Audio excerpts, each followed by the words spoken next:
Bismillahirrahmanirrahim. Assalamualaikum warahmatullahi wabarakatuh. Alhamdulillah. Alhamdulillahirabbil alamin. Wassalatu wassalamu ala nabiyyinal mursalin al-mustafa Rasulillah Muhammad ibni Abdillah wa ala alihi wa sahbihi wa man walah. Subhanak la ilma lana illa ma 'allamtana innaka antal alimul hakim wa 'allama kama lam takun ta'lam wa kana fadlullahi 'alaika 'azima. Amma ba'du. Pemirsa dimanapun Anda berada yang dirahmati Allah Subhanahu wa ta'ala. Alhamdulillah, nikmat yang Allah berikan kepada kita semua sehingga kita bisa melaksanakan amal ibadah. Kita berharap Allah Subhanahu wa ta'ala tidak mencabut kenikmatan yang diberikan kepada kita ini, melainkan kita dalam keadaan husnul khotimah, baik akhirnya, meninggalnya dalam keadaan bagus, dalam keadaan berbuat baik. Amin, amin ya rabbal alamin. Sedekah merupakan salah satu amal ibadah syariat Allah Subhanahu wa ta'ala yang diturunkan kepada Nabi Muhammad dan umatnya khususnya. Secara bahasa, sedekah adalah harta benda yang dikeluarkan dengan tujuan untuk mendekatkan diri kepada Allah Subhanahu wa ta'ala. Ini secara bahasa. Ma yakhrujuhul insan min malihi ala wajhil qurbah kazzakah. Lakinna sadaqah fil asli tuqalu lil mutatawwi'. Sedekah adalah harta benda yang dikeluarkan orang dengan tujuan untuk mendekatkan diri kepada Allah Subhanahu wa ta'ala.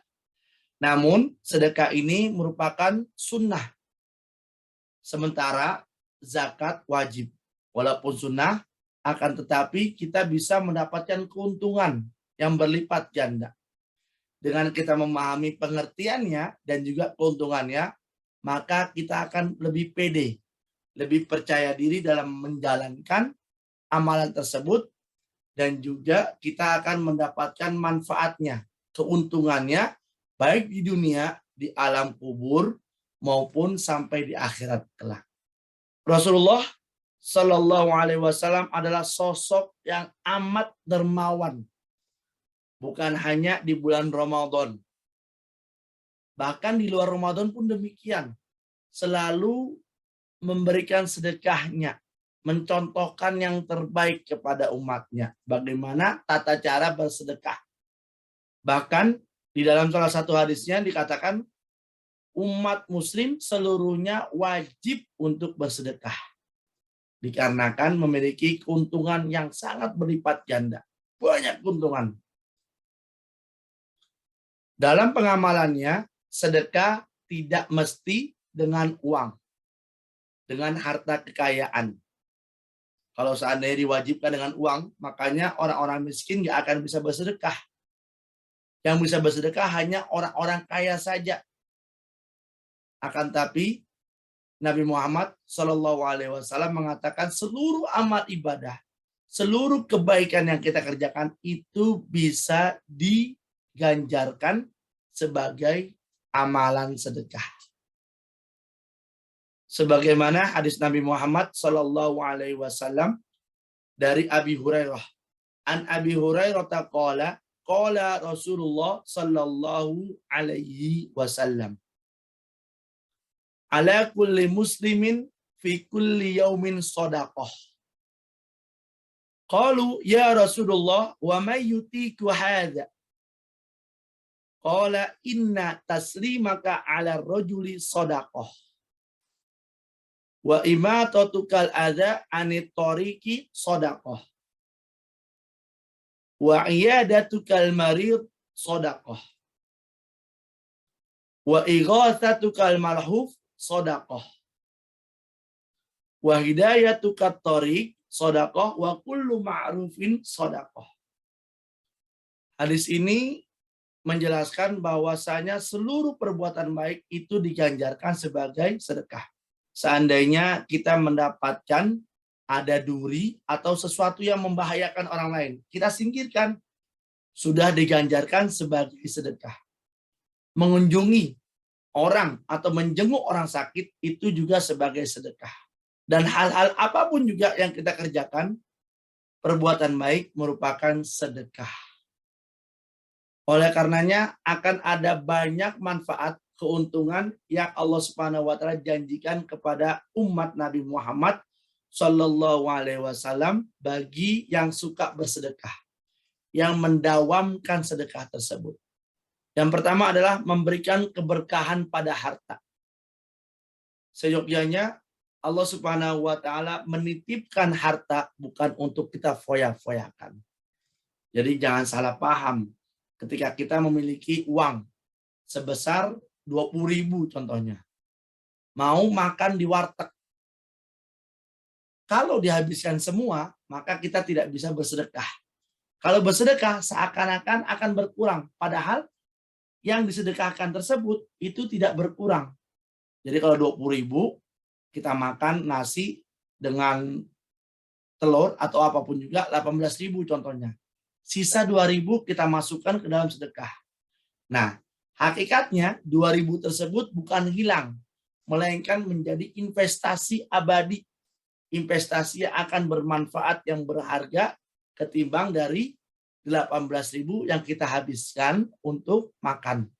Jadi semakin banyak kita berinvestasi, maka semakin banyak juga pahala, kemanfaatan, dan janji Allah yang akan diberikan kepada umat Nabi Muhammad Sallallahu alaihi wasallam.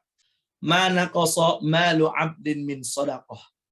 Harta yang disedekahkan tidak akan berkurang sama sekali, melainkan akan bertambah dan menjadi investasi kita nanti di akhirat. Setidaknya keberkahan tersebut kita dapatkan ada dua. Yang pertama, keberkahan atau kebaikan dari harta yang kita keluarkan. Jadi harta yang Allah berikan berupa gaji dan sebagainya, keuntungan perniagaan, itu bisa membuahkan kebaikan asal kita mau bersedekah. Yang kedua, kita terhindar dari bahaya. Bahaya apa? Karena bahaya uang. Uang itu tidak bisa sebagai kenikmatan saja, melainkan sebagai bahaya. Nah, dengan sedekah, setidaknya kita bisa menghindarkan bahaya totalitas. Sedikit saja bisa memberikan manfaat yang lebih ketimbang kita tidak memberikan sedekah sama sekali. Yang kedua adalah amalan sedekah tidak akan terputus. Bisa jadi kenikmatan yang kita dapatkan saat ini berupa tempat tinggal, kendaraan, dan sebagainya. Ini merupakan kelebihan atau merupakan manfaat, keuntungan yang Allah berikan ketika pada waktu itu, pada waktu dulu kita menyedekahkan uang. Kita menolong orang. Sehingga Allah bantu saat ini kita bisa mendapatkan tempat tinggal yang layak, kendaraan yang cukup, tidak lain dan tidak bukan karena pertolongan dari Allah Subhanahu wa taala. Ada hadis Nabi sebagai dasar bahwasanya amal sedekah itu tidak terputus. Idza mata ibnu Adama in qata'a amaluhu illa min thalathin. Shadaqatin jariyah au ilmin yuntafa'u bihi au waladin sholih yad'u lahu. Di hadis ini dikatakan bahwasanya amal sedekah itu tidak terputus walaupun anak Adam, cucunya atau keturunannya sudah meninggal. Bahkan mengalir terus. Bayangkan, sedikit saja kita beri sedekah, misalkan kita bantu dalam pembangunan masjid, dalam pembangunan sekolah, panti jompo, atau lain sebagainya. Selama masjid tersebut, tempat tersebut digunakan, maka amal jariahnya akan terus mengalir. Tidak akan terputus walaupun nyawa sudah terputus. Ini enaknya sedekah. Beda dengan amal lainnya. Kalau amalan sholat kan dihisapin nanti di akhirat, ya kan? Kalau puasa pun demikian, hanya Allah Subhanahu wa taala yang akan bisa memberikan balasan. Akan tetapi kalau amal sedekah ini sampai terus di kiamat. Jadi semakin banyak orang memberikan sedekah, semakin sering mendawamkan sedekah, maka akan semakin banyak juga pahalanya, tidak terputus sampai dengan kiamat nanti. Enak ya, dengan bersedekah, amalan tersebut tidak akan terputus sampai kiamat. Berikutnya, sedekah sebagai bukti keimanan. Manfaat sedekah tidak hanya dirasakan oleh penerima, akan tetapi pemberi sedekah juga bisa mendapatkan manfaatnya. Kenapa? Karena memberikan bukti keimanan. Bukti nyata, konkret bahwasanya Islam itu harus saling membantu, ta'atuf, saling memahami, tarohum, saling menyayangi. Yang kaya sayang kepada yang miskin pun demikian. Selalu berlomba-lomba untuk mendapatkan kebaikan dari sedekah tersebut. Makanya sedekah juga sebagai bukti keimanan kita kepada Allah Subhanahu wa ta'ala. Selanjutnya, mencegah pedagang untuk berbuat maksiat. Nah, ini biasanya para pedagang itu pinter dia. Dia lebih bisa berbuat curang, lebih paham cara berbuat curang daripada pembeli. Karena banyak akalnya.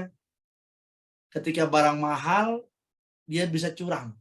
Ketika murah pun demikian. Nah, makanya salah satu obat atau mengantisipasi adalah dengan bersedekah. Sebagaimana hadis Nabi Muhammad SAW yang diriwayatkan oleh Tirmizi, wahai para pedagang, sesungguhnya setan dan dosa hadir dalam jual beli. Maka hiasilah pekerjaan jual beli tersebut dengan sedekah. Nah, berarti setidaknya dengan sedekah ini kita bisa mengantisipasi dosa-dosa yang ada. Walaupun kita sudah berusaha semaksimal mungkin sebagai peniaga, sebagai pedagang, kita sudah berusaha nih untuk jujur, tidak curang. Akan tapi ada saja hal-hal yang bisa membuat jual beli tersebut terjerumus kepada dosa. Makanya dengan sedekahlah bisa merubah yang tadinya dosa sehingga bisa menjadi kebaikan yang ada. Yang kelima, pahala dari amal sedekah ini akan terus berkembang. Berbeda dengan amal ibadah lainnya. Kita ambil contoh membaca Al-Quran. Satu huruf Allah Subhanahu wa ta'ala memberikan 10 kebaikan dari satu huruf yang kita baca. Nah, sedangkan sedekah ini akan terus berkembang. Kenapa? Karena bisa memberikan manfaat kepada orang lain. Bisa memberikan manfaat kepada lainnya. Baik manusia, baik hewan, maupun apapun juga makhluk yang Allah Subhanahu wa ta'ala ciptakan di atas muka bumi ini. Makanya dia bisa berkembang. Buat jembatan misalkan. Kita bantu satu batu bata saja. Selama batu bata ini dipakai oleh ratusan jutaan makhluk, maka manfaatnya akan terus berkembang. Pahalanya akan didapatkan. Terus mengalir dan berkembang terus. Yang keenam, terhindar dari bahaya. Sebagaimana kita ketahui bahwasanya Allah Subhanahu wa ta'ala murka kepada manusia yang telah diberikan wewenang untuk memakmurkan bumi, akan tetapi banyak yang menyelewengkannya. Selalu berbuat hal-hal yang negatif sehingga Allah murka. Selalu membuat hal-hal yang kontradiktif, tidak sama dengan keinginan Allah Subhanahu wa ta'ala. Sehingga musibah ada di mana-mana. Dengan amalan sedekah inilah bisa bermanfaat untuk menolak bala dan menahan musibah. Dalam sebuah hadis, Rasulullah Shallallahu Alaihi Wasallam telah bersabda, bersegeralah untuk bersedekah, karena musibah dan bencana tidak akan bisa mendahului sedekah. As-sadaqah, amalan sedekah bisa meringankan atau bisa menggugurkan daripada murkanya Allah Subhanahu wa ta'ala. Tudfi'u ghadabir Rabb. Yang terakhir, Dengan bersedekah, maka umur kita akan berkah. Umur kita akan penuh dengan kebaikan yang kita dapatkan. Dikarenakan sifat kikir kita, sifat pelit kita dikikis sampai habis. Dan yang keluar hanyalah sifat tarahum, sifat sayang, sifat saling mengasihi, saling menghormati, dan saling peduli antara sesama kita. Inilah pengertian dan manfaat yang akan kita dapatkan ketika kita mendawamkan amalan sedekah. Mari kita sama-sama laksanakan, amalkan amalan ini setiap hari. Bahkan kalau bisa menjadi prioritas. Bukan sebagai kuantitas. Kalau kuantitas maka kita tidak bisa mendawamkannya. Karena kita mengerjakan untuk diistiqomahkan. Prioritas setiap harinya. Kalau kuantitas berarti nanti yang dicari hanya misalkan sedekah Jumat saja, di bulan Ramadan saja, Idul Fitri dan Idul Adha saja. Ini tidak dianjurkan. Justru Nabi Muhammad SAW dermawannya itu di setiap harinya. Mencontohkan yang terbaik. Kullu ma'rufin sedekah. Setiap amal perbuatan baik itu diganjarkan dengan sedekah. Makanya jadikan amalan sedekah ini sebagai prioritas. Sehingga kita akan mendapatkan manfaatnya di dunia, di alam kubur, bahkan sampai akhirat nanti. Jangan heran orang yang sering bersedekah, maka Allah akan mudahkan kehidupannya. Allah akan berkahi kehidupannya. Allah akan penuhkan kebaikan-kebaikan dalam hidupnya. Terima kasih atas segala perhatiannya. Wallahul muwafiq ila aqwamit thoriq. Mohon maaf atas segala kekurangan. Semoga Allah Subhanahu wa taala menerima amal ibadah sedekah kita setelah kita mengetahui pengertian dan manfaat yang kita dapatkan dari amalan sedekah ini. Subhanakallahumma wa bihamdika asyhadu an la ilaha illa anta astaghfiruka wa atubu ilaik. Assalamualaikum warahmatullahi wabarakatuh.